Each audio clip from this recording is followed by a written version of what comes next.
Let's rewind the clock a little bit.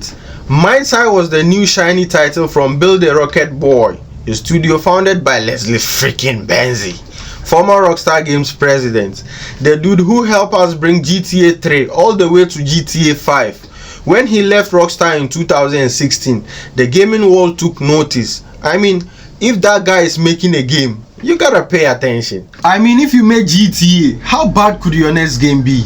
Turns out very bad.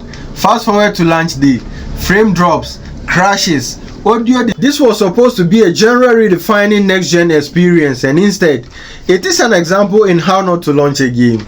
The worst part is that this wasn't an indie project. This was a game from someone who helped shape modern open world design. It had funding, marketing not so much, but it had the eye of the industry. Hey, what's up, legends? Welcome back to Euccle, your home of deep dives, gamers rant, and that spicy mix of news, fandom, and straight up facts. Today's episode, this one is a roller coaster. Okay, serious question. How bad does your game have to be for Sony of all people to hand out no question asked refunds? I'm curious. Yep, we are talking about Mindseye, the shiny AAA action game backed by Leslie Benzies, the guy who was the lead on GTA, and somehow this turned into a disaster so big that people are calling it Cyberpunk 2027 2.0, but without the potential redemption arc. Grab your snacks because we are diving deep into how Mindseye flopped so hard that it triggered Sony's hardly used refund button, and what it tells us about modern gaming, broken launches, and the fine print of hype versus hope. Let's rewind the clock a little bit. Mindseye was the new shiny title from Build a Rocket Boy, a studio founded by Leslie freaking Benzies, former Rockstar Games president, the dude who helped us bring GTA 3 all the way to GTA 5. When he left Rockstar in 2016, the gaming world took notice. I mean, if that guy is making a game, you gotta pay attention. Then came the tease of Mindseye, a futuristic open world shooter with cars, hacking, rebellion vibes, a little cyberpunk charm, and a crazy promise. It would be a full AAA experience within a metaverse sandbox platform called Everywhere. Okay, pause. A game inside a game? What is this inception? But for GPUs? During events like Gamescom 2023 and the Summer Game Fest 2025, the developers showed us a pretty CGI trailers, explosions, car chases, high-tech cities, all very Michael Bay, but no one really saw any real gameplay. That's already red flag number one. Still, players gave it a chance, mainly because of Leslie Benzies' Rockstar legacy. I mean, if you made GTA, how bad could your next game be?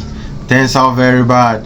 Fast forward to launch day, frame drops, crashes, audio desync, clipping issues, and AI dumber than a toaster with stage fright. One Reddit user, Master of Mongols 1995, shared a chat with PlayStation support where the rep instantly acknowledged performance issues, refunded him, and said an investigation into the issue will be carried out. Bro didn't even have to beg. That's when the gaming community went, wait a minute, is Sony refunding without a fight? You've got to understand, PlayStation refunds are rare, especially for a digital content. You usually have to jump through flaming hoops and recite your download history backwards while spinning on a chair. So when they are just handing them out, that's serious. Another user on X said they got refunded with 0 questions asked. That's unprecedented. Unless your game is a nuclear level mess. Naturally, comparisons started to flood in. Cyberpunk 2027 launched late in 2020 and was so busted on consoles that Sony had to pull it from PlayStation Store entirely and issue a refund, a hardly seen event. Mindseye hasn't been delisted yet, but it is now in the same Cursed Hall of Fame. Now let that sink in. This was supposed to be a genre redefining next-gen experience, and instead, it is an example in how not to launch a game. The worst part is that This wasn't an indie project. This was a game from someone who helped shape modern open world design. It had funding, marketing not so much, but it had the eye of the industry, and somehow it still collapsed on release date. Now let's take a look at this both at a gamer and industry perspective. As a gamer, I noticed few things. The trailer was misleading. The gameplay wasn't revealed until late. The expectations were sky high and it delivered basement tier results. And now reviews coming in reports an overwhelming bug that made it borderline unplayable. Now let's try and analyze this at industry perspective. Build a Rocket Boy might have been too ambitious if you ask me. Trying to build everywhere and Mindseye simultaneously is like cooking Thanksgiving dinner whilst building the stove. The lack of beta or open access preview was a missed opportunity. And let's not ignore possible crunch or mismanaged development pipelines, which often leads to rushed unfinished releases. Let's head over to social media and read some gamer gold from the community. Leslie Benzies escaped Rockstar just to release Wish.com GTA. That one dude 47 on Reddit. I got refunded before I could even explain the problem. Sony just said, yeah, we know bro. I jacked sanity on X. I tried to finish the tutorial, but the game finished me first. YouTube comments and the gameplay review. Players are disappointed, not just at the bugs, but at how one of the most trusted names in open world gaming dropped the ball. Here's the thing, Cyberpunk 2027 got a comeback with patches, DLC, Phantom Liberty and sheer persistence. CD Projekt Red managed to win back a lot of faith.